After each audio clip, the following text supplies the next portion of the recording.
हरे कृष्णा। 3 शहरों की प्रतिस्पर्धा, अयोध्या, लंका और किष्किंधा। तो श्रीमद् भागवतम, जिसको महापुराण बोला जाता है, अमल पुराण बोला जाता है,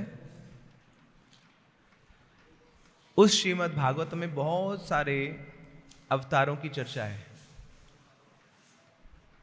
और वो सारे अवतार बहुत सारे श्लोकों में बताए गए हैं, जिनकी संख्या है 18,000। कितने श्लोक हैं श्रीमद् भागवतम में? 18,000 श्लोक हैं, जिसमें से जो प्रमुख हैं दशावतार, उनकी तो चर्चा है ही, और भी अवतारों की चर्चा है। मगर रामायण ऐसा ग्रंथ है जिसमें केवल एक ही व्यक्तित्व के बारे में, एक ही भगवान के ईश तत्व के बारे में चर्चा है, और कौन है? श्री रामचंद्र। और उसमें 24,000 श्लोक हैं। सोचिए कितनी भगवान श्री रामचंद्र जी की महिमा का गान गया हुआ है। Just one scripture, 24,000 versus, and just for one person, that is Lord Ramchandra. तो रामायण हम बचपन से जानते हैं, सुनी है हमने, उसकी कथाएं सुनी है। मगर रामायण हमारे लिए केवल एक एंटरटेनमेंट की तरह ही लगता है कि एक देखो ये शूर्पणखा है, ये क्या चाहती है? ये सीता को चाहती है, सॉरी ये राम को चाहती है, मगर सीता को नहीं चाहती। और दूसरी तरफ है भाई रावण, वो सीता को चाहता है मगर राम को नहीं चाहता। तो बड़े एंटरटेनिंग पास टाइम्स हैं पूरी रामायण में। मगर रामायण 3 लेवल पे काम करती है। उसमें केवल एंटरटेनमेंट नहीं है, हाँ एंटरटेनमेंट है। बड़े अलग अलग प्रकार के कैरेक्टर्स हैं, केकई है, मंथरा है, सुमंथरा है। तो बड़ी एडवेंचरस पास टाइम्स आते हैं जो पकड़ के रख लेते हैं हमें। मगर फिर हम देखते हैं कि अरे ये तो फैमिली में कोई कोऑपरेशन ही नहीं। एक ही परिवार में अलग अलग प्रकार के लोग हैं, रावण है, विभीषण है, शूर्पणखा है, सबको अलग अलग उनकी डिमांड्स हैं। तो ये एस्पेक्ट बड़ी एंटरटेनिंग लगते हैं, बड़ी रोचक लगते हैं। और दूसरी तरफ है हनुमान जी, वो ना तो शूर्पणखा की तरह है, ना ही रावण की तरह है। वो क्या करते हैं? वो तो राम और सीता को मिलाना चाहते हैं। शूर्पणखा और रावण इन दोनों को अलग करना चाहते हैं, मगर हनुमान जी दोनों को मिलाना चाहते हैं। तो इस प्रकार एंटरटेनिंग पास टाइम्स है रामायण में। मगर एंटरटेनमेंट के साथ रामायण में एनरिचमेंट भी है। हमें पोषण भी मिलता है। तो लीलाएं तो ऊपर हैं, जैसे एक समुद्र में लहरें जाते रहती हैं, तो वो सतह है उसकी, मगर उस सतह के नीचे भी बहुत कुछ है।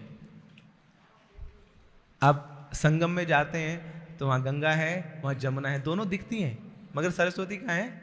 वो नीचे फ्लो करती रहती है। ऐसी ही भगवान की लीलाओं में अलग अलग प्रकार की कथाएं होती हैं, वो उसकी सतह है। मगर कथाओं के साथ बहुत सारी शिक्षाएं भी होती हैं जो उनमें छिपी होती हैं। तो जब हम उन शिक्षाओं को भी स्वीकार करते हैं तो हमारे जीवन में एनरिचमेंट आता है, हमें पोषण मिलता है। तो एंटरटेनमेंट भी है, कर्णों के लिए एंटरटेनमेंट है, सुनते हैं तो बड़ा अच्छा लगता है। साथ में मन के लिए एनरिचमेंट है।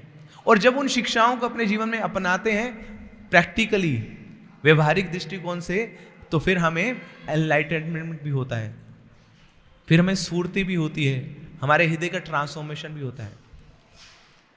तो Ramayana works on 3 levels. First, entertainment to the ears, enrichment to the mind, and enlightenment of the heart.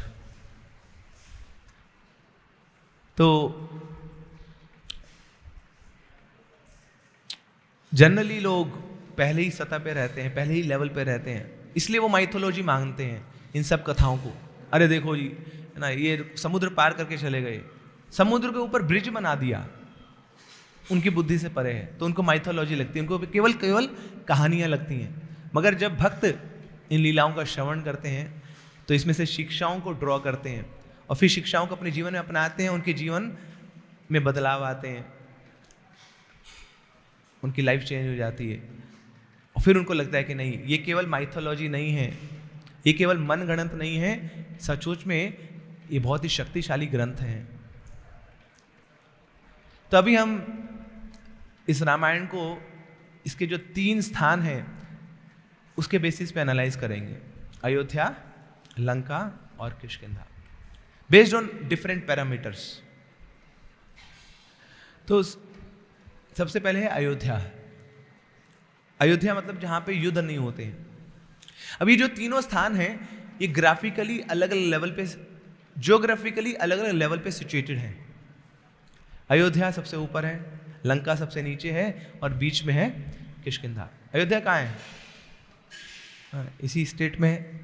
अभी तो हम खैर बॉर्डर पे हम, तो ऊपर है अयोध्या। फिर लंका नीचे जाके चली गई और साउथ में, और किष्किंधा कहाँ पे है? कौन बताएगा? What is the geographical location of Kishkindha? किसी को पता है? हम्पी सुनो ना आप, हम्पी। हाँ, वहीं पे वो पंपा सरोवर है कर्नाटका में, तो वहाँ किष्किंधा है वो स्थान। और जो चेतना है इन तीनों स्थानों में, वो भी इन ज्योग्राफिकल लोकेशन पे डिपेंड करती है। मतलब अयोध्या में बहुत ऊंची चेतना है, लंका में बहुत ही निकृष्ट चेतना है, और किष्किंधा वाले बीच वाले। अयोध्या में संस्कृति है, कल्चर है, लंका में विकृति है, और किष्किंधा में प्रकृति है। संस्कृति क्या होता है? संस्कृति मतलब आइडियल बिहेवियर को फॉलो करना, दैट इज कॉल्ड संस्कृति, सिविलाइज्ड कल्चर। वो हमेशा सोचते रहते हैं कि कैसे हम किसी के जीवन में कुछ योगदान करें, कुछ वैल्यू ऐड करें, हाउ कैन यू कॉन्ट्रीब्यूट। ये अयोध्या का कल्चर है। यहाँ पे लोग 100% सेल्फलेस हैं, केवल और केवल सेवा भाव है यहाँ पर। यहाँ पे आप जाएंगे तो लोग आपसे पूछेंगे what can I do for you, मैं आपके लिए क्या कर सकता हूँ। ये अयोध्या का कल्चर है। और कंट्रास्ट में लंका है, तो लंका में क्या पूछा जाता है? आप मेरे लिए क्या कर सकते हैं, what can you can do for me. कैसे मैं दूसरों से कुछ ले सकता हूं, कैसे उनको मैं निचोड़ सकता हूं, कैसे मैं उनको एक्सप्लॉइट कर सकता हूं, यह है लंका।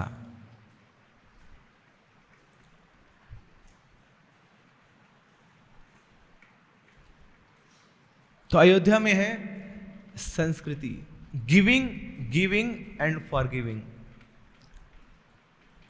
दीजिए दीजिए और भूल जाइए, देने के बाद। हम लोग किसी को कुछ देते हैं ना तो याद रखते हैं ना, तेरे साथ ऐसा किया था तो जब मेरा समय आएगा तो मुझे भी हेल्प करियो। बट अयोध्या में दे दिया और उसके बाद भूल भी गए। और लंका में है गेटिंग एंड फॉरगेटिंग। लेते रहो, भूल जाओ उस व्यक्ति को, मिट्टी पाओ जी इसके ऊपर। अब कोई ग्रैटिट्यूड नहीं है उसके प्रति। और किष्किंधा वाले बीच वाले हैं, ना तो वो अयोध्या है ना वो लंका है। ये बिलीव करते हैं टिट फॉर टैट में, जैसा करोगे वैसा मिलेगा। आप मेरे लिए कुछ करो तो मैं आपके लिए कुछ करूंगा, आप मेरे लिए कुछ नहीं करोगे तो मैं आपके लिए कुछ नहीं करूंगा। इस प्रकार जो अलग अलग ज्योग्राफिकल लोकेशन है वो मैच करती है कॉन्शियसनेस के ऊपर, यहाँ के लोगों की, यहाँ का जो कल्चर है उसकी। तो अयोध्या में संस्कृति है। संस्कृति मतलब जो एक्सपेक्टेड है वो करना, दैट इज कॉल्ड संस्कृति।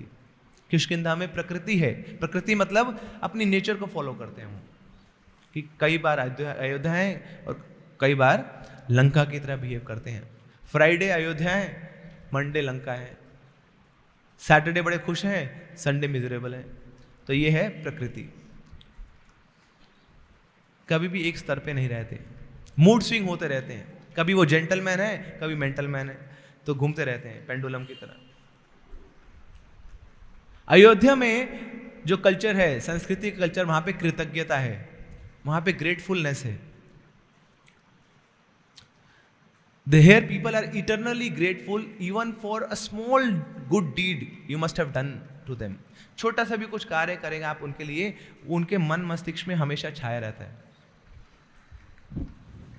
और इसका क्लासिक एग्जाम्पल है सीता मैया।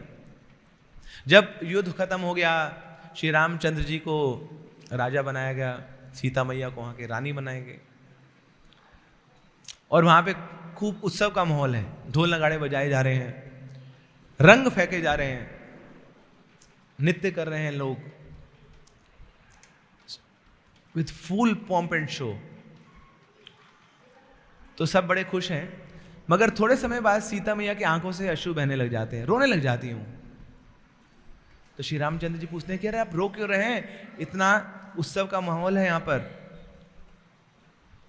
तो सीता मैया बोलती हैं कि हाँ उत्सव तो है, मगर सब यहां पे रंग उड़ा रहे हैं, और जब ये लाल रंग उड़ रहा है तो मेरे छाती को पियर्स करके जा रहा है, वज्र के समान लग रहा है ये लाल रंग। क्यों? क्योंकि वो जटायु आया था मुझे बचाने के लिए। सामने रावण था, वो राजा था, उसके पास सब कुछ था, अस्त्र शस्त्र थे, मगर ये जटायु एक पक्षी है, कुछ नहीं है उसके पास, निहत्था है। वो जानता है कि ये बहुत शक्तिशाली व्यक्ति है, 10 मुंह है इसके, और मैं एक छोटा सा एक पक्षी, क्या हश्र होगा मेरा अगर इसके साथ युद्ध करूंगा। उसके बावजूद वो जटायु मुझे बचाने आया, और फिर रावण ने उसके पर काट दिए, और वो जटायु जाके सीधा जमीन पे गिरता है, और जैसे ही गिरता है उसके पूरे शरीर से एक फुहार निकलती है खून की, जो बिल्कुल लाल रंग है। और ये जो लाल रंग उड़ रहा है तो मुझे उसी लाल रंग का स्मरण हो रहा है। ये है ग्रेटफुलनेस, कृतज्ञता अयोध्या की। एक एक चीज का स्मरण है। आप जब सफल हो जाते हैं तो जो जो लोग उस सफलता में सीढ़ी बने हम उनको भूल जाते हैं, मगर अयोध्या में हर एक उस व्यक्ति को याद किया जाता है जिसने आपके जीवन में कुछ ना कुछ कंट्रीब्यूशन किया है, कभी उसको भूला नहीं जाता। तो ये एटीट्यूड ऑफ ग्रैटिट्यूड है अयोध्या में। भक्ति जीवन में वही टिक सकता है जिसके हृदय में कृतज्ञता है, अपने से ऊपर जो वरिष्ठ भक्त हैं उनके लिए, जो हमें भक्ति में लाए हैं उनके लिए। बेशक हो सकता है जो हमें भक्ति में लाए हैं वो भक्ति में ना रहे हो, ऐसा होता है कई बार।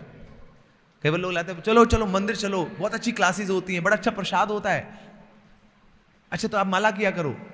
तो आप तो माला करने लगे 16 माला, और थोड़े दिन में वो खिसक लिया, जो आपको लाया था वो माया में चला गया। मगर ऐसे व्यक्ति के प्रति भी हमें कृतज्ञ होना चाहिए, क्योंकि वो हमारे पथ प्रदर्शक गुरु हैं। अगर वो ना होते तो हम ना होते, हमारी हृदय में भक्ति ना होती।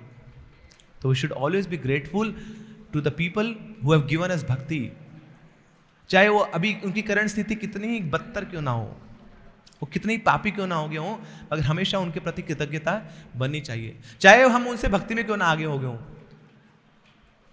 चाहे हम कितने बड़े पंडित क्यों ना बन गए हों भक्ति में, उसके बावजूद हमें उनके प्रति कृतज्ञ होना चाहिए। This is culture of Ayodhya. और दूसरी तरफ है लंका। लंका में क्या है? कृतज्ञता है, अनग्रेटफुलनेस है। रावण ने घनघोर तपस्या करी, शिवजी की तपस्या कर रहा है, अपने 10 सिर काट के शिवजी को अर्पित कर देता है हवन कुंड में। और फिर शिवजी आते हैं दौड़े दौड़े, अरे ये कितना बड़ा भक्त है मेरा, अपने अंग काट के मुझे दे रहा है। शिवजी आते हैं प्रसन्न होकर, पूछते हैं क्या वर चाहिए रावण। रावण क्या बोलता है? आई नीड योर वाइफ, आपकी पत्नी चाहिए मुझे, पार्वती को भोग करना है मुझे। बोले बड़ा दुष्ट है यार तू, ना मेरी तपस्या कर रहा है और मेरी पत्नी पे आके बिछाए बैठा है तू। This is ungratefulness. यह है कृतज्ञता। ना किस हद तक जा सकते हैं लोग, जिनसे लिया है उनके सीने में खंजर खोते हैं। और तीसरी तरफ है किष्किंधा। किष्किंधा में बीच का कल्चर है, उनको रिमाइंड कराना पड़ता है जो भी उनके साथ अच्छे कार्य हुए हैं, तब जाकर उनको याद होता है, तब जाके वो कृतज्ञता दिखाते हैं, वैसे भूल जाते हैं। जिसका एग्जाम्पल है सुग्रीव।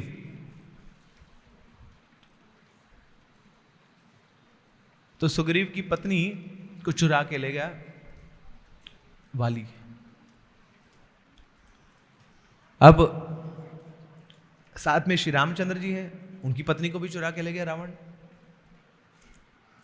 अब दोनों ही बहुत विरह में जल रहे हैं, एक तरफ सुग्रीव हैं, दूसरी तरफ श्री रामचंद्र हैं। तो दोनों ने आपस में संधि कर ली, हम दोनों की पत्नियां खोई हैं, चलो एक साथ मिशन में चलते हैं। दोनों ने हाथ मिला लिए एक दूसरे की मदद करने के लिए। तो श्री रामचंद्र जी बोलते हैं, चिंता मत करो सुग्रीव, मैं तुम्हारी पत्नी को लेके आऊंगा, मैं इस वाली का वध करूंगा।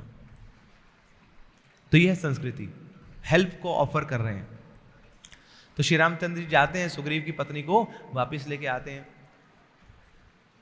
तब सुग्रीव अपनी पत्नी के साथ बड़े प्रसन्न हैं, खुश हैं, चले गए जी अपने महल में। अब राम बोलते हैं, अरे मुझे भी तो हेल्प चाहिए, you have taken help from me, now it's your turn to return back your cooperation to me. Sugriva बोलते हैं, देखो जी अभी चातुर्मास के महीने चल रहे हैं, चार महीने बाद बात करेंगे। तो 4 महीने तक खूब भोग कर रहे हैं, भूल चुके हैं, बल्कि 4 महीने का 5वां महीना हो चुका है, उनको याद नहीं आई श्री रामचंद्र जी की, उनके सहयोग की। अब श्री रामचंद्र जी को लगता है कि इसको याद कराना पड़ेगा, क्योंकि हाँ तो एक एक पल काटना मुश्किल हो रहा है श्री रामचंद्र जी के लिए। जब आप एक कोयले के ऊपर बैठे हैं तो 1 सेकंड शताब्दियों जैसा लगता है, मगर एक पुरुष कोई सुंदर स्त्री के साथ बैठा है तो 1 शताब्दी भी बिता दे तो उसको लगता है कुछ सेकंड ही बीते हैं, अभी कुछ समय हुआ ही नहीं। अभी तो आए थे तुम, अभी जा रहे हो, let's spend some more time. क्यों? क्योंकि अभी समय रुक सा गया है। तो इस प्रकार जब जीवन में सुख होते हैं तो टाइम बहुत आसानी से निकल जाता है, मगर थोड़ी जब पीड़ा आती है तो एक एक सेकंड, एक एक क्षण वो वर्षों के समान लगता है, बहुत मुश्किल होता है वो समय काटना। तो यही पीड़ा श्री रामचंद्र जी को हो रही है, इतने विरह में तड़प रहे हैं सीता मैया के लिए, और इधर सुग्रीव भूले बैठे हैं, कुछ लेना देना नहीं उनको। तो हनुमान जी को भेजते हैं, जाओ हनुमान इसको याद करा के आओ। तो हनुमान जी जाते हैं, वहां तो पार्टी हो रही है, रॉक पार्टी सुग्रीव की, वहां सारे बंदर लोग नाच रहे हैं, वहां धन तड़ा धन। तो हनुमान जी की बात ही नहीं सुन रहा कोई।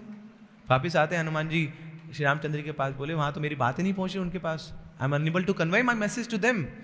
तो रामचंद्र जी बोलते हैं, जाओ सुग्रीव के कान में बोल के आओ कि जिस द्वार से मैंने वाली को बाहर भेजा है, मतलब टपकाया उसको, वो द्वार अभी भी खुला है, एक व्यक्ति और जा सकता है उसमें, आपके लिए पूरी वैकेंसी है। तो तब जाके सुग्रीव घबराता है। हनुमान जी को बोला था उसको इतना डराओ कि वो वापस आ जाए और भाग के ना जाए। तो हनुमान जी इस प्रकार डराते हैं सुग्रीव को, और फिर सुग्रीव वापस आता है श्री रामचंद्र जी के पास। तो ये किष्किंधा का कल्चर है, वहां पर याद कराना पड़ता है। कृतज्ञता नहीं है मगर कृतघ्नता भी नहीं है। अयोध्या की तरह कृतज्ञता नहीं है, लंका की तरह कृतज्ञता भी नहीं है, बीच में है। उनको बार बार रिमाइंड कराना पड़ता है कि भैया हमने आपके साथ ये किया था, कुछ तो सम्मान करो।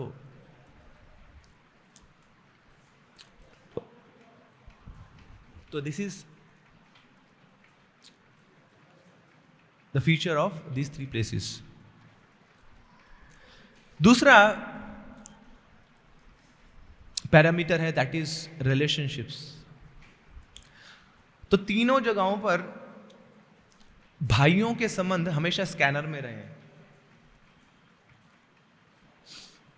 अयोध्या में राम, श्री रामचंद्र जी और भरत का संबंध, लंका में रावण और विभीषण का संबंध, और किष्किंधा में सुग्रीव और वाली का रिलेशनशिप, ये हमेशा स्कैनर में रहा है।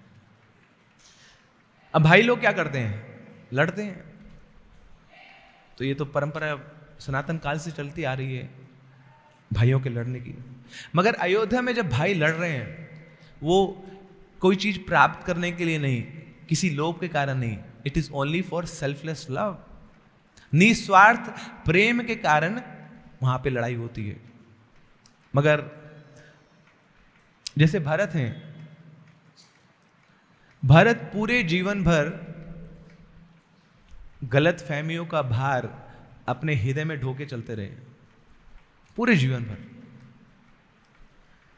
उसके बावजूद उनकी भगवान श्री रामचंद्र जी के चरणों में प्रीति कभी खत्म नहीं हुई, वो श्रद्धा हमेशा बनी रही। हमारे लाइफ में हमें लगता है कि देखो जी हम तो माला भी कर रहे हैं, हम मंगल आरती भी आते हैं, हम भक्तों का संग भी करते हैं, हम क्लासेस भी सुनते हैं, हम भगवान को भोग भी लगाते हैं, उसके बाद मेरी लाइफ में प्रॉब्लम्स क्यों आ रही हैं? अच्छे लोगों के साथ बुरा क्यों होता है? ये प्रश्न हमेशा आता है हमारी लाइफ में। बेशक DYPH को सेशन 5th सेशन कितनी बार सुना हमने, उसके बाद भी हमारे अंदर भी इच्छा जागृत हो जाती है, भाव आ जाता है कि इतना अच्छा व्यक्ति हूं मैं, मेरे साथ क्यों गलत कर रहे हैं भगवान। अगर यहाँ पे भरत महाराज को झटके पे झटके मिलते रहे, एक के बाद एक ट्रेजेडीज, उसके बावजूद न श्री रामचंद्र जी के चरणों को उन्होंने छोड़ा नहीं। पूरा साम्राज्य डाउट करने लग गया था भरत के ऊपर। बड़े बड़े ऋषि मुनि भी, वशिष्ठ मुनि, विश्वामित्र मुनि, सुमंत्र, कौशल्या, सब लोग डाउट कर रहे थे। आगे चले जब भारद्वाज मुनि, निषाद राज गुहा, सब डाउट कर रहे हैं, संशय कर रहे हैं कि ये भरत के मन में चोर बैठा है, ये बड़ा मासूम लग रहा है, बोले मुझे राज्य नहीं चाहिए, मगर अंदर हृदय में इसकी बहुत सारी इच्छाएं हैं, ये राम को खत्म करना चाहता है। तो ये गलत फहमी का भार ढो रहे थे भरत महाराज। उसके बावजूद श्री रामचंद्र जी के प्रति प्रेम कम नहीं हुआ, इतना प्रगाढ़ संबंध था, प्रेम था। लड़ते भी थे मगर किसके लिए? प्रेम के लिए। भरत महाराज का बहुत प्रेम था एक व्यक्ति के प्रति। श्री रामचंद्र के साथ तो था ही, मगर एक और व्यक्ति था, वो थे उनके अपने पिता दशरथ महाराज। जब वापस आए, दशरथ महाराज का पता लगा कि देहांत हो चुका है, तो उनकी इच्छा हुई कि कम से कम इनके लास्ट राइट्स तो कर दूं, कोई है नहीं इनका अंतिम संस्कार करने के लिए। तब उसी समय वशिष्ठ मुनि बोलते हैं कि तुम्हें पता है भरत, तुम्हारे पिताजी के आखिरी वचन क्या थे?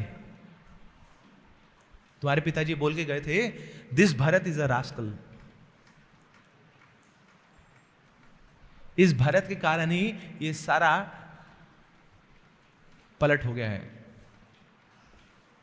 इस भरत के कारण ही मेरे पुत्र श्री राम को जाना पड़ रहा है वनवास में। जब भरत महाराज, दशरथ महाराज बोलते हैं कि जब मैं शरीर त्यागूंगा तो मेरे शरीर को गिद्धों को काटने दो, पशु पक्षी आए, सूअर आए, वो मेरे शरीर को खा लें, मगर इस भरत की जो परछाई है वो भी मेरे ऊपर गिरनी नहीं चाहिए। ये वशिष्ठ मुनि बता रहे हैं किसके लिए? भरत महाराज के लिए, जो इतना प्रेम करते हैं दशरथ महाराज से। इस प्रकार सारी गलत फहमियों को सह रहे थे वो, सारी मिसअंडरस्टैंडिंग्स को टॉलरेट कर रहे थे, just and just to bring pleasure to his beloved lord Ram. तो इतने सारे आरोप प्रत्यारोप हुए उनके जीवन में, उसके बाद भी भगवान का प्रेम नहीं छोड़ा। तो इस प्रकार जो भरत की डिवोशन थी वो टेस्ट हो रही थी, कितने डीप है वो भक्ति में, वो टेस्ट हो रहे थे। ऐसे ही हमारे लाइफ में भी टेस्ट होते हैं कि कितनी आपकी भक्ति स्ट्रांग है। तो जैसे शुरुआत में आप रूम की सफाई करते हैं तो वहां से धूल उड़ती है, मगर धीरे धीरे आप सफाई करते रहेंगे लंबे समय तक तो धूल साफ हो जाएगी। ऐसे ही हम भी जब भक्ति करते हैं तो हमारी धूल उड़ती है। दैट मीन्स हमारी लाइफ में प्रॉब्लम्स बढ़ती हैं। कई बार माला भी कर रहे हैं, सब कुछ कर रहे हैं, उसके बाद भी प्रॉब्लम्स बढ़ती हैं, क्योंकि अभी धूल की हम सफाई कर रहे हैं। मगर धीरे धीरे जब पूरी धूल साफ हो जाएगी तब वो जो बाधाएं आएंगी भी तो हमें परेशान नहीं करेंगी। तो ऐसे ही हमारे जीवन में बड़े सारे डस्ट पार्टिकल्स होंगे, कंट्रोवर्सीज के, मिसअंडरस्टैंडिंग्स के, अनजस्टिस के, मगर अगर भक्ति जीवन में लगे रहे तो धीरे धीरे सारे जो डस्ट पार्टिकल्स हैं ये सेटल डाउन हो जाएंगे, सफाई हो जाएगी। Our heart will be cleansed from all this dust particles. तो क्लींजिंग का प्रोसेस क्या है? वो है राम भक्ति। राम भक्ति मतलब श्री राम का नाम लेना। हरे कृष्णा कृष्णा कृष्णा हरे हरे, हरे राम राम राम। तो ये दो भाई भी लड़े, but for a selfless cause. Shri Ramchandra ji अपने पिता को प्रसन्न करना चाहते थे तो अपना राज्य छोड़ दिया। लक्ष्मण के पास मौका था राजा बनने का, मगर उन्होंने वो भी त्याग दिया और स्वतः ही वनवास के लिए चले गए। भरत महाराज के पास मौका था राजा बनने का, मगर वो भी खड़ाऊं लेके बैठे रहे आसन पे, सिंहासन पे, और उनकी पूजा करते रहे। उन्होंने भी मौका त्याग दिया। श्री रामचंद्र जी के पास मौका था दोबारा से अयोध्या आने का और राजा बनने का, उन्होंने वो भी स्वीकार नहीं किया। तो आपस में सब लड़ रहे हैं, विचारों में लड़ रहे हैं, बट किसके लिए? निस्वार्थ भाव से एक दूसरे की सेवा करने के लिए। So they are mutually fighting but out of responsibility, duty की भावना से लड़ रहे हैं और एक दूसरे को आनंद प्रदान करने के लिए लड़ रहे हैं। तो यहां पे फाइट है राइट वर्सेस मोर राइट, जबकि लंका में फाइट है रॉन्ग वर्सेस मोर रॉन्ग। गलत तो हो ही रहा है ना, लंका मतलब सब कुछ गलत ही है, मगर कौन ज्यादा गलत करता है वो लंका का राजा है। तो वहां पे युद्ध है लंका में विभीषण और रावण के बीच में। विभीषण ने पूरे जीवन भर चू नहीं किया, रावण की सारी बातें मानता रहा, क्योंकि उनको पता है कि ये मेरे पालन पोषण करते हैं, इसकी थाली में मैं खाता हूं। तो रावण गलत भी करता था, कुछ बोल नहीं पाते थे, कोऑपरेट करते रहते थे उसकी पॉलिसीज के साथ, क्योंकि वो जानते थे कि जिस दिन मैंने इसकी कुछ पॉलिसी को पॉइंट आउट कर दिया तो उसी समय मेरा पत्ता तो साफ हो जाएगा, मैं रह नहीं पाऊंगा इस किंगडम में। बाद में जाके विभीषण ने चुनौती दी रावण को, मगर उससे पहले सारी उनकी बातों को मान रहे थे। 100% कॉपरेशन, मगर किसके लिए कॉपरेशन? गलत इंटेंशन के लिए, इरादे गलत थे रावण के। तो कई बार हम एक्सपेक्ट करते हैं कि कोई युद्ध ना हो, तो ना युद्ध ना करने के लिए हम गलत इरादों को के साथ कॉपरेट करने लग जाते हैं। तो सही है क्या ये? इरादों से ज्यादा अच्छा है कि वहां पे युद्ध हो जाए। गलत इरादों को कोऑपरेट करने से अच्छा है कि वहां पे युद्ध हो जाए, ताकि दूध का दूध पानी का पानी हो जाए। तो रावण बहुत ही घृणा करता था विभीषण की भक्ति से। एक दिन जब अंत समय थे, विभीषण अब तैयार हो गए थे कि अब रावण को मुझे छोड़ना है, तो विभीषण अब मंत्रालय में जाना छोड़ दिए, घर पे बैठ के भजन करते थे और उधर एप्लीकेशन डाल देते थे कि अभी सिर में दर्द है, कभी पेट में दर्द है, कभी छाती में दर्द है, तो छुट्टी मना रहे हैं यहाँ पे बैठ के, और भजन करते थे अपना। अब कुछ दिन तो रावण सहन करता रहा। अब रावण बोला अब तो मेरे को ना जाके देखना पड़ेगा कि मेरा भाई इतना बीमार है, सचमुच में बीमार है कि नहीं। तो रावण सीधा पहुंच जाते हैं विभीषण के घर, और वहां देखते हैं कि हर जगह एक नाम छपा हुआ है, दीवारों पे नाम है, ऊपर नाम है, नीचे नाम है। किसका नाम है? राम। हर जगह राम का नाम छिपा है। जब ये देखता है रावण तो इतना क्रोधित हो जाता है, आग बबूला हो जाता है, सीधा जाता है विभीषण के पास तलवार निकाल के, बोले तू, मैं तुझे खिलाता हूं, और तेरा इतना दुस्साहस कि मेरे प्रजा के अंदर मैंने तुझे महल दिया और उस महल में तू मेरे दुश्मन का नाम लिख रहा है। तो इतने में विभीषण बोलता है अरे भाई साहब, मुझे लगता है कुछ गलतफहमी होगी आपको, ये क्या बोल रहे? ये राम जो है ये वो राम का नाम नहीं है, ये जो राम है इसमें जो रा है उसका मतलब है रावण, और इसमें जो माँ है उसका मतलब है मंदोदरी। मैं तो आप ही का नाम जप कर रहा हूं। तो रावण बड़ा खुश हो जाता है, वाह विभीषण वाह, कितने बुद्धिमान हो तुम, तो तुमने केवल इस अपने महल में अभी मेरा नाम क्यों लिखा है, पूरी लंका में राम का नाम लिख दो। कृष्ण भक्त बड़ा चतुर, राम भक्त अति चतुर। तो इस प्रकार विभीषण जानते थे कि कैसे वहां की भक्ति को मुझे छोड़ना नहीं है, मगर ये लंका है, वहां पे कई बार कॉपरेट करना पड़ता है गलत इरादों को भी। तो आपस में भाइयों में युद्ध हो रहा है, मगर इंटेंशन उसकी सही नहीं है। और तीसरी तरफ है किष्किंधा, तो वहां पर सुग्रीव और वाली, उनमें युद्ध चलता है। तो वाली बड़े ही शक्तिशाली है, सुग्रीव को मारने के लिए वाली पीछे दौड़ता रहा, पूरे ब्रह्मांड में उसको घुमाया, और फिर वापस जब सुग्रीव बहुत घबरा जाते हैं तो जाके श्री रामचंद्र जी के पास जाते हैं। तो रामचंद्र जी बोलते हैं घबराओ मत सुग्रीव, इस वाली को बुलाओ, invite him for a public fight, मैं युद्ध करूंगा उससे। तो सुग्रीव बोलता है कि श्री रामचंद्र जी आप मुझे बोल रहे हैं उसके साथ युद्ध करने के लिए, वो भी पब्लिकली? अरे कचूमर बना देगा मेरा, वो कच्चा चबा जाएगा मुझे ना, कितना शक्तिशाली है पता है वो आपको? तो राम बोलते चिंता मत करिए, मैं वृक्ष के नीचे पीछे पीछे छिपा हूंगा और जैसी वाली आएगा मैं आ जाऊंगा और मैं खुद उसको मार दूंगा, तुम घबराओ मत, I will shoot the arrow. तो सुग्रीव चला जाता है सीधा वाली के सामने, उसको चैलेंज करता है, निकल वाली बाहर निकल, तू ही है जो मेरी पत्नी को चुरा के गया है। तो जैसे ही वाली को बुलाते हैं तो वाली आ गया और वाली देख घुसे मार रहे, वाली इधर देख रहा भैया कब आओगे, यहाँ पे घुसा लग गया, यहाँ पे घुसा लग गया, पूरा एकदम काला हो गया, नीला हो गया सुग्रीव, और रामचंद्र जी आए नहीं। तो सुग्रीव तो भागा दुमदुमा के। बाद में आते हैं, फिर अगली बार श्री रामचंद्र जी आते हैं और वाली को शूट करते हैं। बाद में सुग्रीव पूछते हैं कि श्री रामचंद्र जी आप तो भगवान हैं, सबके हृदय में स्थित हैं, आपको पता नहीं लग रहा था कि कितने घुसे मेरे को मारे जा रहे हैं, ये कैसी लीला आपकी, क्या सिखाना चाह रहे हैं आप इसमें? तो फिर श्री रामचंद्र जी बोलते हैं कि देखो सुग्रीव, जब मैं आया था तुम्हारे पास तो तुमने मुझे तो आसन दिया, मगर मेरे जो भ्राता है, मेरे जो अनुज है लक्ष्मण, उनको तुमने आसन नहीं दिया। मैं रामचंद्र तो मैं भगवान हूं, मगर लक्ष्मण वो कौन है? वो तो गुरु तत्व हैं, वो आदि गुरु हैं, उनको तुमने उनका सम्मान नहीं किया, उनको आदर नहीं दिया। दैट मीन्स कि जो भगवान की भक्ति करना चाह रहा है मगर गुरु का निरादर करता है, उससे भगवान कभी प्रसन्न नहीं होते, उसका साथ छोड़ जाते हैं भगवान।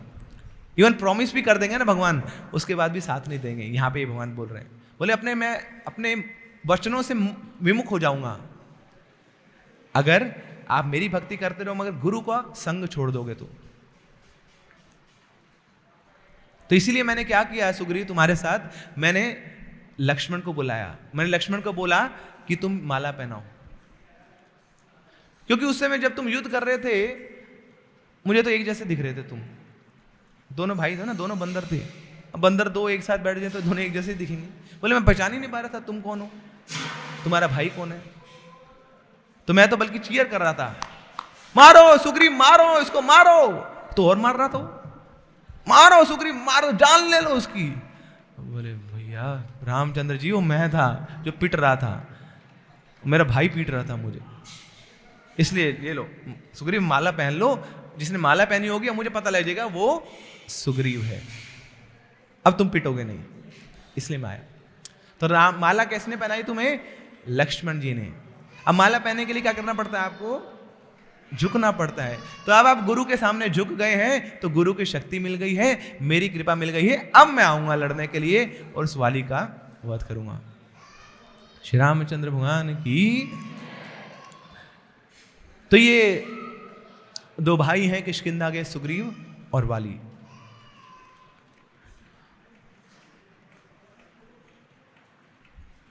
तो किष्किंधा में 3 प्रकार के बंदर हैं, तो ये तीसरा एस्पेक्ट है। तो पहले सबसे पहले हमने चर्चा करी संस्कृति की, ग्रेटफुलनेस की, सेकंड रिलेशनशिप्स, और तीसरा हम चर्चा कर रहे हैं 3 मंकीज। तो किष्किंधा में 3 बंदर हैं। पहले प्रकार के बंदर हैं जो अयोध्या जाते हैं, और कौन है? केवल एक ही व्यक्ति है, वो है हनुमान, जो हमेशा संस्कृति को फॉलो करते हैं, प्रकृति को नहीं। दूसरे प्रकार के बंदर हैं जो लंका जाते हैं, वो कौन है? वाली, हमेशा विकृति के रूप में रहता है वो।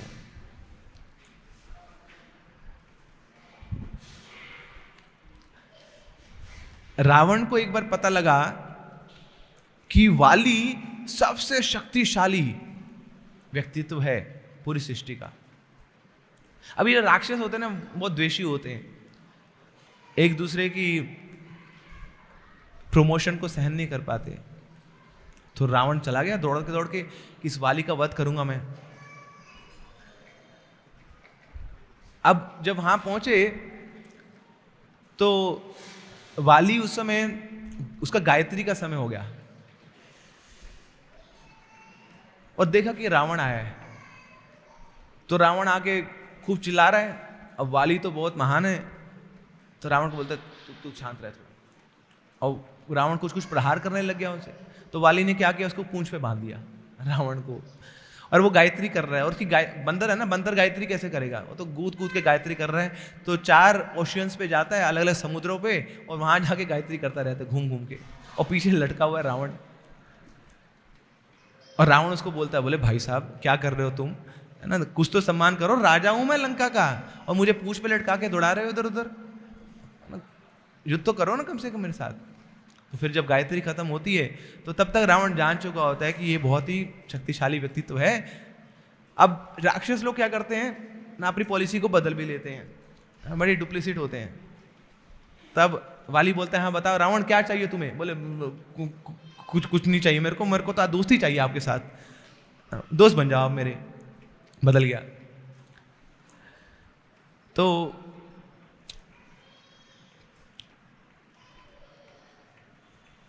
वाली के पास ये बूंद था कि जो भी उसके सामने आएगा उसकी आदि शक्ति मिल जाएगी वाली को, और वाली के पास दुगनी शक्ति हो जाएगी। इसलिए भगवान श्री रामचंद्र जी ने वाली को छिपके मारा, क्योंकि सामने आएंगे तो भगवान राम की शक्ति ले लेगा वो। अब रामचंद्र की शक्ति ले ली तो फिर वो तो सुपर पावरफुल हो जाएगा। तो भगवान श्री रामचंद्र जी ने उसको छिपके मारा। एक्चुअली में वाली है कौन रियल लाइफ में? जैसे कोई डायबिटिक पेशेंट होता है ना, तो उसके सामने जो रसगुल्ला है वो है वाली, कि सामने आके अब छोड़ भी नहीं पा रहे हैं तो खाना पड़ेगा उसको, तो सारी शक्ति आ गई उसकी। तो ऐसी वाली है कि आपकी शक्ति ले लेगा वो, डबल पावरफुल हो जाएगा, अब रेजिस्ट नहीं कर पाएंगे आप उसको। तो रावण पीछे बंधा हुआ है और वाली उसको दौड़ा दौड़ा के भगा रहा है। तो जब बाद में संधि कर लेते हैं रावण और वाली, तब रावण बोलता है, देखो अब हम संधि कर लिए, जो भी आपका है वो मेरा है, और जो मेरा है वो आपका है। तो रावण बोलता है, हाँ जो जितने भी मेरा धन है, ऐश्वर्य है, वो सब आपके हैं। वाली बोलता है, हाँ जितनी भी तुम्हारी बीवियां हैं वो सब मेरी हैं। राक्षस है ना। तो यह है विकृति। तो अयोध्या में जो बंदर भी हैं उस संस्कृति को फॉलो करते हैं, लंका में जो बंदर हैं वो विकृति को फॉलो करते हैं। और तीसरे हैं बंदर किष्किंधा के, जो किष्किंधा में रहते हैं। जैसे सुग्रीव है, वो क्या करते हैं, वो प्रकृति को फॉलो करते हैं। तो हनुमान जैसे बिल्कुल आइडियल भी नहीं है और वाली जैसे बिल्कुल विकृत भी नहीं है। इन बंदरों को लगता है कि हमारी कंडीशंस पूरी हो गई तो हम हनुमान बन जाएंगे, हमारी कंडीशंस पूरी नहीं हुई तो हम वाली बन जाएंगे। तो ऐसे बंदरों को बोला जाता है वानर। वानर, नर मतलब ह्यूमंस, वा मतलब आर यू, क्या आप मनुष्य हैं। तो ऐसे बंदर हर रोज सुबह पूछते हैं कि क्या हम मनुष्य हैं, क्या हम मनुष्यों की तरह एक्ट कर रहे हैं, या अभी भी हम पशुओं की तरह एक्ट कर रहे हैं। हाँ, जब अयोध्या जैसे बंदरों की तरह कार्य करते हैं, हनुमान जी की तरह कार्य करते हैं, तो हम मनुष्यों की तरह कार्य करते हैं। और अगर वाली की तरह हम कार्य करते हैं तो हम पशुवत हो जाते हैं। तो यह है वानर, 3 प्रकार के बंदर किष्किंधा के। 4th thing is experience.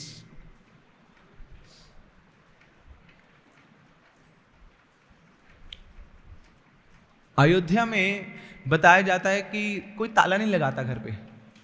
क्यों? क्योंकि ताले मिलते नहीं है। ताले मिलते नहीं क्योंकि ताले की जरूरत नहीं है।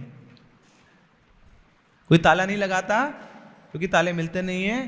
ताले मिलते क्यों नहीं? कि तालों की जरूरत नहीं, कोई खरीदता नहीं है, क्योंकि कोई चोर नहीं है वहां पर। सब देने की प्रवृत्ति में बैठे हैं। इनफैक्ट वहां पे भिखारी भी नहीं है। भिखारी कौन होता है? जो दूसरे की संपत्ति को देखता रहता है। मगर अयोध्या में कोई दूसरे की संपत्ति को देखता नहीं है। मातृवत परदारेषु परद्रव्येषु लोष्ठवत, जैसे बोला जाता है ना, दूसरे की स्थिति को कैसे देखना है, दूसरे की स्त्री को कैसे देखना है, माता के समान। ऐसी दूसरों के धन को, ऐश्वर्य को कैसे देखना चाहिए? लोष्ठवत, क्यों? मल है।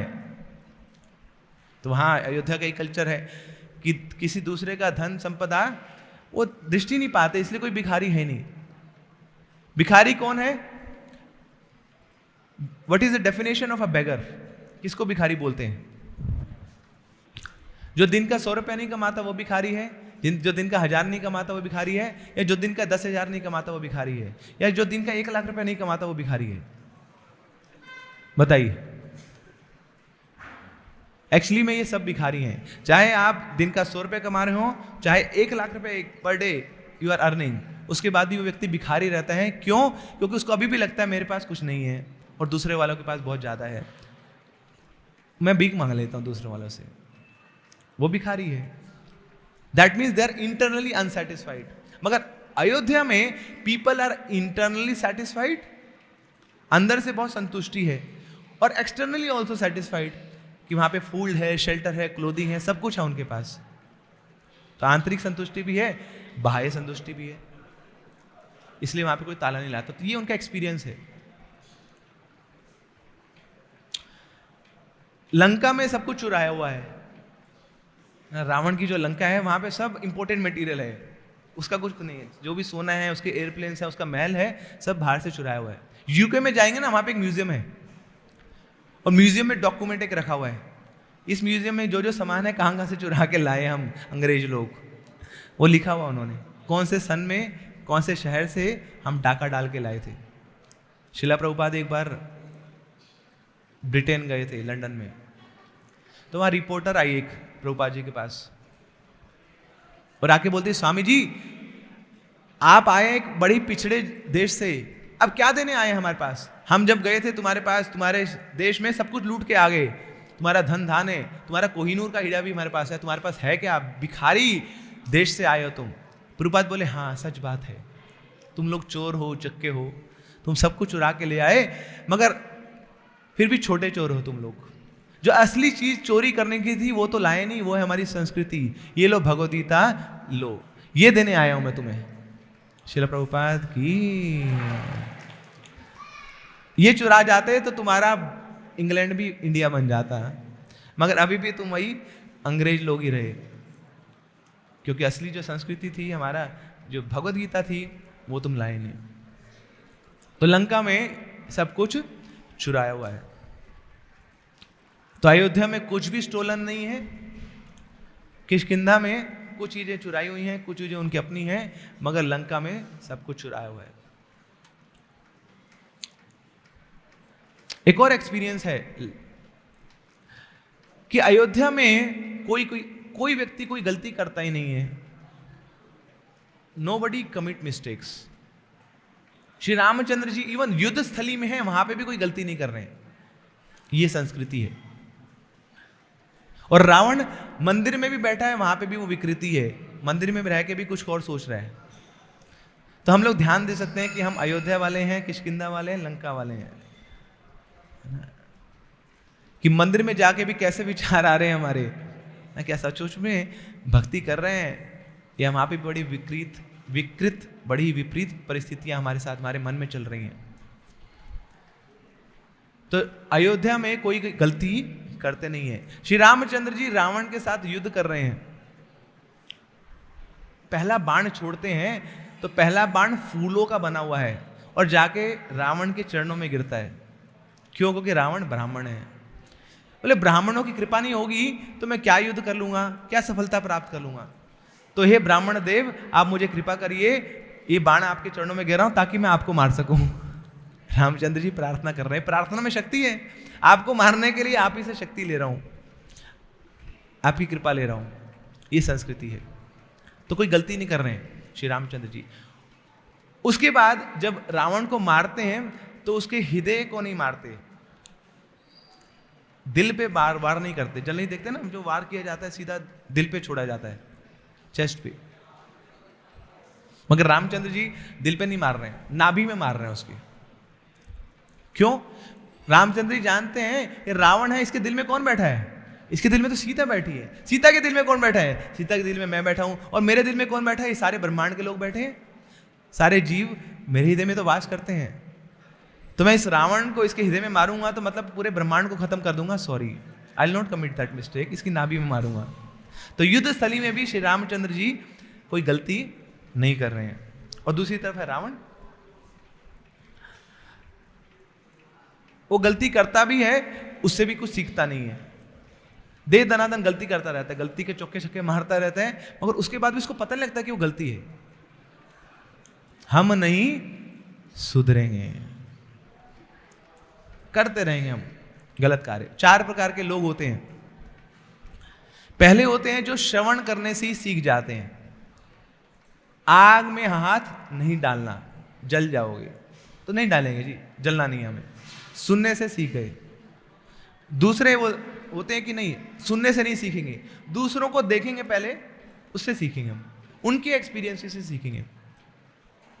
हाँ, कोई देख आग में हाथ डाला, अरे जल गया जल गया जल गया, अरे आग में हाथ डालने से जल जाते, हम नहीं डालेंगे, ना ना ना ना, हाथ नहीं डालना है, तो उनके एक्सपीरियंस से सीखेंगे। तीसरे बोले नहीं, उसका हाथ जला है ना, हम तो भैया राजा भोज हैं ना, हमारा हाथ तो स्टील का बना हुआ है, हम पहले हाथ डाल के देखेंगे, फिर देखेंगे कि जलेगा कि नहीं। तो अपने एक्सपीरियंस से सीखना चाहते हैं ये तीसरी कैटेगरी के लोग। और चौथी कैटेगरी के क्या होते हैं, बोले नहीं नहीं, हमने हाथ डाला आग में, हो सकता है कुछ गलती होगी हमसे, हम अपनी गलती को सुधारेंगे, हम दोबारा हाथ डालेंगे, हम दूसरी उंगली डालेंगे, अच्छा दूसरी भी जल गई, कोई नहीं, हम तीसरी उंगली डालेंगे, हम डालते रहेंगे, हम होंगे कामयाब, हम होंगे कामयाब, हम होंगे कामयाब, एक दिन खुशियां आएंगी, एक दिन खुशियां आएंगी, हम होंगे कामयाब एक दिन। हम लगे रहेंगे दीवार पे सिर मारने के लिए, दुखालय में सुख प्राप्त करने के लिए, अपने प्लान्स को चेंज करते रहेंगे जब तक पूरी तरह फ्रस्ट्रेट ना हो जाएं, उसके बाद भी हम नहीं सुधरेंगे। यह है रावण प्रवृत्ति।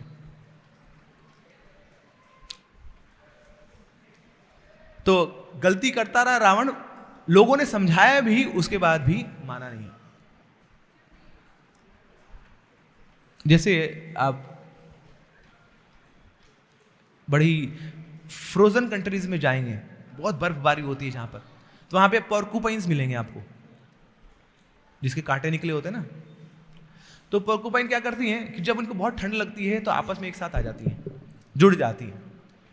अब जुड़ के एक साथ बहुत सारी पोर्कुपाइन्स, मगर कांटे चुभ रहे हैं, कांटे चुभते तो ब्लीडिंग होती है इनको, ब्लीडिंग होती है तो थोड़े दूर चले जाते हैं, दूर जाते हैं तो फिर वहाँ पे बहुत ठंड लगती है, फ्रीज होने ले जाते हैं, फिर फ्रीज होते हैं तो फिर दोबारा से जुड़ जाएंगे, फिर जुड़ जाएंगे तो ब्लीडिंग होगी, तो ब्लीडिंग फ्रीजिंग यही चलता रहता है।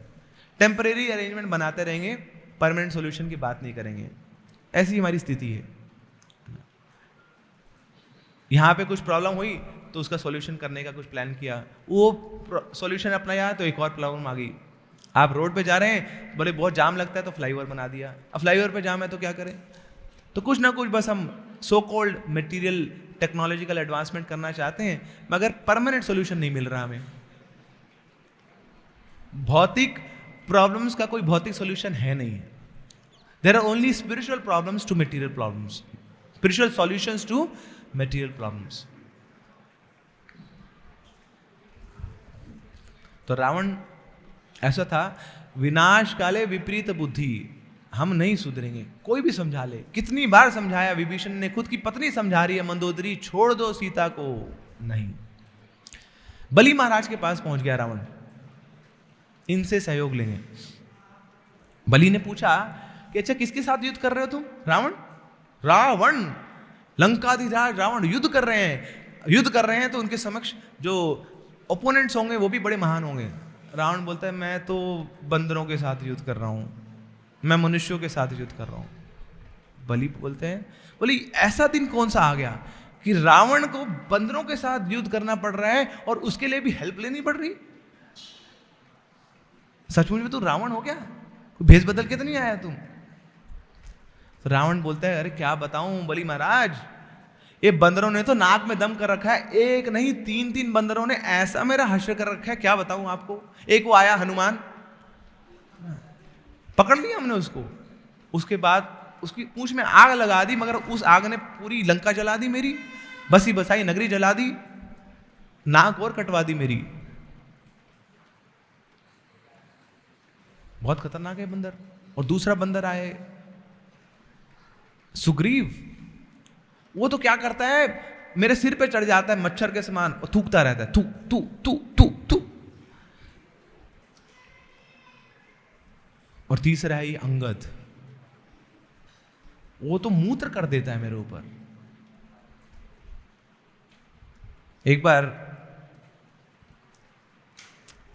रावण से मिला अंगद, रावण ने पूछा कि कौन हो तुम? तो अंगद बोलता है मैं हूं वाली का पुत्र। तो रावण समझ गया, बोला भाई ये खतरनाक आदमी ना, पूंछ पे बांध के मेरे को खूब दुड़ाया था उसने, उसका पुत्र है तो ये भी बड़ा खतरनाक होगा।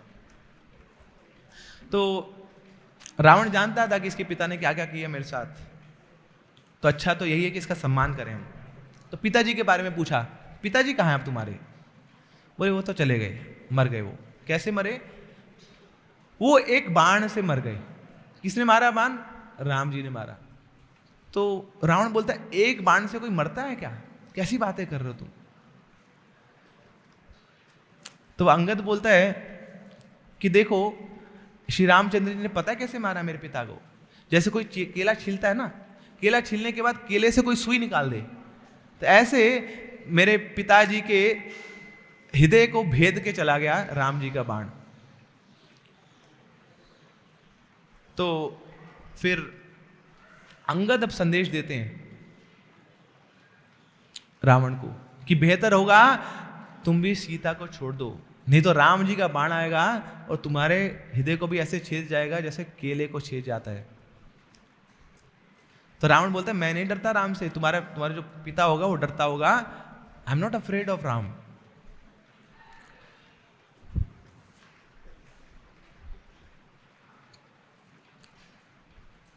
तो अंगद बोलते प्रूफ दो मुझे कि तुम डरते नहीं हो। बोले करा लो मुझसे, कोई काम करा लो। अंगद बोलते ये लो मेरा पैर, हिला के दिखाओ इसको। रावण बोलता है पैर हिलाऊंगा मैं तुम्हारा? ये तो मेरा बेटा ही कर लेगा। तो अपने पुत्र को बोलते हैं इंद्रजीत को, यही हिला देगा। तो इंद्रजीत आता है वहां पे और अंगद का पैर हिलाने का प्रयास करता है, खूब जोर लगा, हाथ पैर ऐसे दर्द कर रहे हैं, मुंह से खून निकल रहा है, उसके बाद भी हिला नहीं पाया। अब रावण आता है, पहले अपने 2 हाथ लगाता है, हिल नहीं रहा है, 4 लगाता है, 8 लगाता है, 16 लगाता है, पूरे 20 हाथ लगा रहा है, 10 से मस नहीं हुआ अंगद का पैर। अंगद बोलता है सॉरी हिंट देता हूँ, थोड़ा लूजन करता हूँ, अंगूठे पे खड़े हो गए, अंगूठा हिला के दिखा दो, हिला नहीं पा रहा है। तो फिर रावण मान लेता है कि भैया बहुत शक्तिशाली हो तुम, मगर ये बताओ कि इतनी शक्ति आ कहां से रही है तुम्हारे पास? तो अंगद बोलते हैं हाँ शक्ति है मुझ में, और ये मेरी शक्ति के स्रोत हैं। मैं एक नाम का उच्चारण करता हूं और वो नाम है श्री रामचंद्र भगवान की। इतनी शक्ति है कि तुम्हारे जैसा महापराक्रमी अपने 20 हाथ लगा के भी मेरे पांव को नहीं हिला सका, और तुम कहां उस व्यक्ति से युद्ध करने जा रहे हो जो मेरी शक्ति का स्रोत है। मैं उनका एक छोटा सा दास, मेरा एक छोटा सा अंगूठा तुम हिला नहीं पा रहे हो, और कहां तुम उनसे युद्ध करने जा रहे हो? अभी भी मौका है, छोड़ दो सीता को। नहीं माना रावण। तो फिर अंगद चढ़ जाते हैं उसके ऊपर और मूत्र कर देते हैं। तो रामचंद्र जी बाद में पूछते हैं अंगद से कि अंगद मैंने तो तुम्हें एक दूत के रूप में भेजा था संदेश देने के लिए, मगर तुमने ये सुसु कर दिया उसके ऊपर। फिर अंगद बोलते हैं देखो भैया रामचंद्र जी आपने जो संदेश दिया वो मैंने दे दिया, उसके बाद तो मैं बंदर ही हूं ना, तो अपनी प्रवृत्ति पे वापस आ गया मैं। बंदर क्या करता है, जो भी उसकी बात नहीं मानता तो अपना कार्य कर दिया मैंने। तो ये अपनी दुर्गति सुना रहे हैं रावण बलि महाराज को कि इस प्रकार इन बंदरों ने आतंक मचाया हुआ है। तो जब ये सुनते हैं बलि महाराज तो बोलते हैं कि फिर तो तुम्हें लौटा देना चाहिए सीता को, इतने मूर्ख हो तुम, इतने इंडिकेशन मिल गए तुम्हें, उसके बावजूद तुम मानने वाले नहीं हो।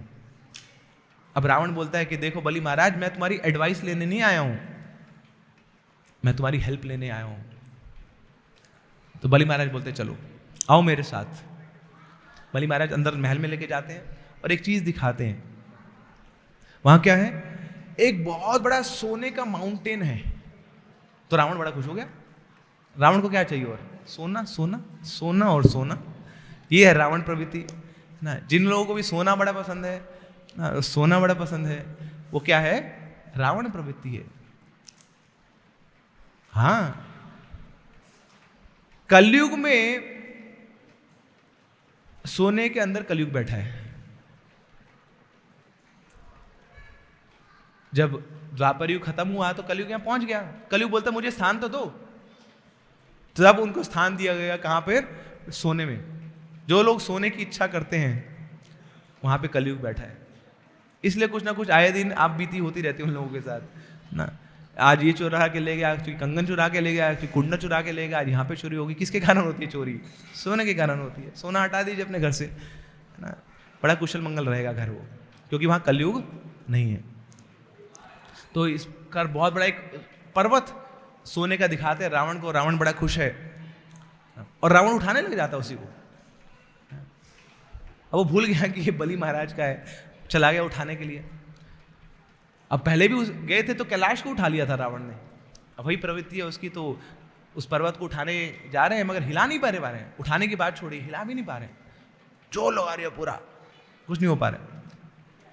तो बलि महाराज बोले ठंड रख रावण, थोड़ा शांत हो जा, तुझे पता ही क्या है। बोले सतयुग में हिरण्याक्ष युद्ध कर रहा था भगवान वराहदेव के साथ। तो थोड़ी देर तो भगवान वराहदेव उसके साथ थोड़े मजे ले रहे हैं, इधर उधर मुंह उसकी देख रहे हैं। बाद में वराहदेव को गुस्सा आ गया, उसको बहुत हो गया तेरा, एक थप्पड़ मारा उसके। जैसे थप्पड़ मारा उसके जो कान का कुंडल है यहाँ पे आके नीचे गिर गया। ये वही कान का कुंडल है, ये जो तेरे को पर्वत लग रहा है ये हिरण्याक्ष के कान का कुंडल है। और पता है कौन था हिरण्याक्ष? तू था हिरण्याक्ष। तू अपने कुंडल को तो उठा नहीं पा रहा। और वराहदेव कौन थे पता है? जिसकी पत्नी को तू चुरा के बैठा है। श्री रामचंद्र जी ही वराहदेव के रूप में आए थे।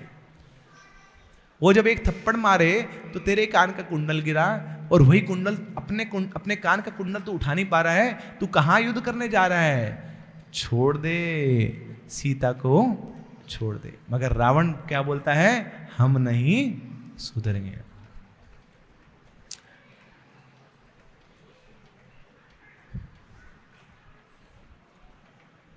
तो गलती करता भी है रावण, उसके बाद भी गलती को मानता नहीं है, उससे कुछ सीखता नहीं है, बार बार गलती करता रहता है।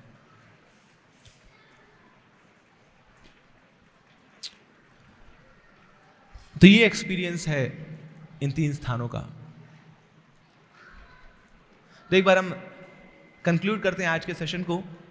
तो हमने चर्चा करी कि जो 3 स्थान हैं, अयोध्या, लंका और किष्किंधा, ये तीनों अलग अलग ज्योग्राफिकल लोकेशन पे हैं। और बेस्ड ऑन दिस लोकेशन इनकी चेतना भी वैसी है। अयोध्या सबसे ऊपर है, वहाँ पे संस्कृति है। लंका सबसे नीचे है, वहाँ पे विकृति है। और किष्किंधा बीच में है, वहाँ पर प्रकृति है। अयोध्या में जो जितने लोग हैं वो सब ग्रेटफुल रहते हैं, कृतज्ञ रहते हैं। लंका में सब कृतज्ञ रहते हैं। और किष्किंधा में लोगों को याद कराना पड़ता है कि क्या अच्छा किया लोगों ने, फिर उसके प्रति वो थोड़ी समर्पण की भावना लेते हैं। जैसे सीता मैया का एग्जाम्पल लिया हमने। सीता मैया को याद है जटायु का त्याग, उसकी तपस्या। लंका में रावण का हम कॉन्टेक्स्ट देखते हैं। शिव जी की तपस्या करी और क्या मांगा? उन्हीं की पत्नी को मांग रहा है, टोटली अनग्रेटफुल। और उधर किष्किंधा में सुग्रीव,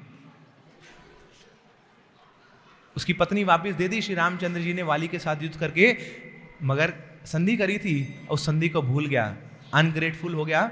और 4 महीने 5 महीने ऐश्वर्य में चला गया। भगवान के प्रति जो प्रॉमिस किया था उसको भूल गया।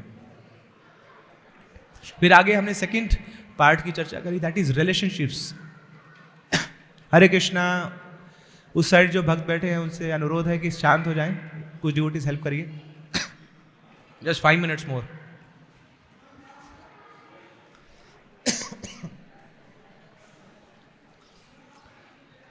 तो दूसरा पैरामीटर है रिलेशनशिप्स का। अयोध्या में सब लोग सेल्फलेस हैं, लंका में सब लोग सेल्फिश हैं, और किष्किंधा में आधे सेल्फिश हैं और आधे सेल्फलेस हैं। अयोध्या में भी युद्ध होते हैं भाइयों के बीच में, राम और भरत के बीच में, मगर किसके लिए? एक दूसरे को आनंद प्रदान करने के लिए। लंका में युद्ध होते हैं एक दूसरे को जस्ट मेंटेन करने के लिए। बुरे इरादे हैं, उसके बावजूद भी सुग्रीव, विभीषण और रावण एक साथ हैं। और उधर किष्किंधा में सुग्रीव और वाली युद्ध कर रहे हैं अपना भोग करने के लिए। फिर हमने चर्चा करी 3 बंदरों की। पहला बंदर है जो ऊपर जाता है अयोध्या में, वो है श्री हनुमान जी। दूसरा बंदर है जो नीचे जाता है लंका में, वाली।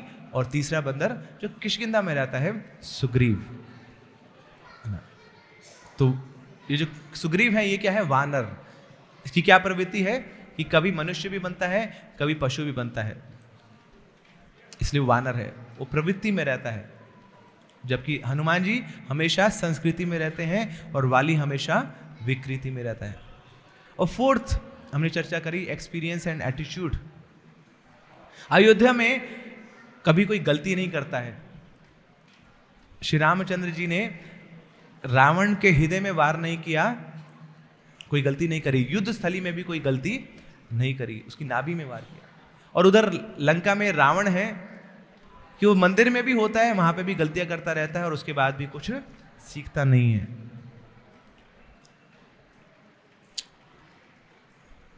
अब ये पूरा संदर्भ सुनने के बाद एक प्रश्न आता है मन में कि जैसे भगवान श्री कृष्ण ने अलग अलग स्थानों में लीला करी। कृष्ण द्वारका वाले कृष्ण भी हैं, मथुरा वाले कृष्ण भी हैं, वृंदावन वाले कृष्ण भी हैं। ऐसे ही श्री रामचंद्र जी भी अलग अलग स्थानों में गए। तो अयोध्या वाले रामचंद्र भी हैं, चित्रकूट वाले रामचंद्र भी हैं, पंचवटी वाले रामचंद्र भी हैं, किष्किंधा वाले रामचंद्र भी हैं और रावण वाले रामचंद्र भी हैं। तो जैसे भगवान श्री कृष्ण का एक पर्टिकुलर रूप हमें बहुत आकर्षित करता है ना, कि हमें ये जो वृंदावन वाले कृष्ण हैं ये बड़े आकर्षक लगते हैं। ऐसे अगर प्रश्न पूछा जाए कि कौन से रामचंद्र हमें अच्छे लगते हैं, चित्रकूट वाले, अयोध्या वाले, पंचवटी वाले, किष्किंधा वाले या लंका वाले? यस, कौन से राम? अयोध्या वाले। Any more cases? तो हमारे आचार्य बताते हैं कि वो राम हमें सबसे ज्यादा आकर्षित करते हैं जो लंका वाले हैं, क्योंकि बाकी जगहों पे तो उनको इनविटेशन था, मगर लंका में तो बिन बुलाए पहुंचे थे। अयोध्या में गए तो उनको किसने बुलाया? दशरथ महाराज ने बुलाया, पुत्र यष्टि यज्ञ किया, आह्वान किया, आइए आप हमारे घर आइए। चित्रकूट में आए तो किसी ने भेजा, भारद्वाज मुनि ने भेजा उनको। ऐसी पंचवटी पहुंचे तो वहां पे किसी ने उनको भेजा, अगस्त्य मुनि ने भेजा। किष्किंधा पहुंचे तो हनुमान जी ने इनवाइट किया, मगर जब लंका पहुंचे तो बिन बुलाए पहुंचे। किसी ने बुलाया नहीं था, रावण बुलाता नहीं था उनको कि आओ जी युद्ध करो मेरे साथ। ही केम टोटली अनइनवाइटेड और वहां जाके उस 10 मुंह वाले रावण को मार दिया। तो ऐसे ही हमारे आचार्य बताते हैं कि भगवान, मेरी भी कोई इच्छा नहीं है आपको बुलाने की, और मेरे हृदय में भी रावण बैठा है, इतने सारे अनर्थ हैं, उसके बाद भी मेरी इच्छा नहीं होती आपको बुलाने की या आपका नाम लेने की। तो आपको क्या करना पड़ेगा? बिन बुलाए ही आना पड़ेगा और आके जो भी रावण हैं, काम क्रोध लोभ मोह के, इनको मारना पड़ेगा। इसलिए मेरे तो इष्ट हैं लंका वाले श्री रामचंद्र भगवान की। मेरे पीछे एक श्लोक बोलिए। भर्जनम भव बीजानाम अर्जनम सुख संपदाम तर्जनम यमदूतानाम राम रामेति गर्जनम। भर्जनम भव बीजानाम, 3 टेंसेस होते हैं ना, पास्ट, प्रेजेंट एंड फ्यूचर। भूतकाल, वर्तमान काल, भविष्य काल। तो भर्जनम, भर्जनम भव बीजानाम। बीज मतलब पाप, कि फ्यूचर में होने वाले पाप को भी भर्जन बना देते हैं आप, उसकी भुर्जी बना देते हैं। You roast all those sins which I might commit in the future. भर्जनम भव बीजानाम अर्जनम सुख संपदाम। और जब तक जिंदा है हम, तब तक आप हमें खुशी देते रहते हैं, आनंद देते रहते हैं, समृद्धि मिलती रहती है उस व्यक्ति को। तर्जनम यमदूता नाम, और जब मृत्यु होगी तो अगर यमदूत आ भी रहे होंगे, सीटी मारेंगे आप, 180 डिग्री यू टर्न, निकल जाओ बेटा, तुम्हारे यहां पे एंट्री नहीं है। तो फ्यूचर में होने वाले जो पाप हैं वो खत्म हो जाएंगे। प्रेजेंट में होने वाले, प्रेजेंट में मुझे सुख और समृद्धि मिलती रहेगी, और जब मृत्यु होगी तो कभी मुझे कोई यमदूत का दर्शन नहीं होगा। किस व्यक्ति को नहीं होगा? राम रामेति गर्जनम, कि जोर जोर से जो श्री रामचंद्र का नाम लेगा, श्री रामचंद्र भगवान की, श्री रामचंद्र भगवान की, श्री रामचंद्र भगवान की।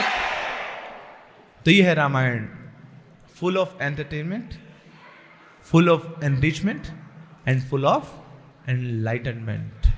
तो हमें केवल एंटरटेनमेंट मोड में नहीं रहना है, हमें रामायण को सुनना है अपने कर्णों से, तो हमें एंटरटेनमेंट मिलेगा। और जो इनकी शिक्षाएं हैं जब अपने मन में लेके जाएंगे तो मन को एनरिचमेंट मिलेगा, और जब उन शिक्षाओं को अपने जीवन में अप्लाई करेंगे तो हमारे हृदय का एनलाइटनमेंट होगा। श्री रामचंद्र भगवान की, मर्यादा पुरुषोत्तम श्री रामचंद्र भगवान की, श्री वाल्मीकि रामायण की, जगत गुरु श्रील प्रभुपाद की। Thank you very much.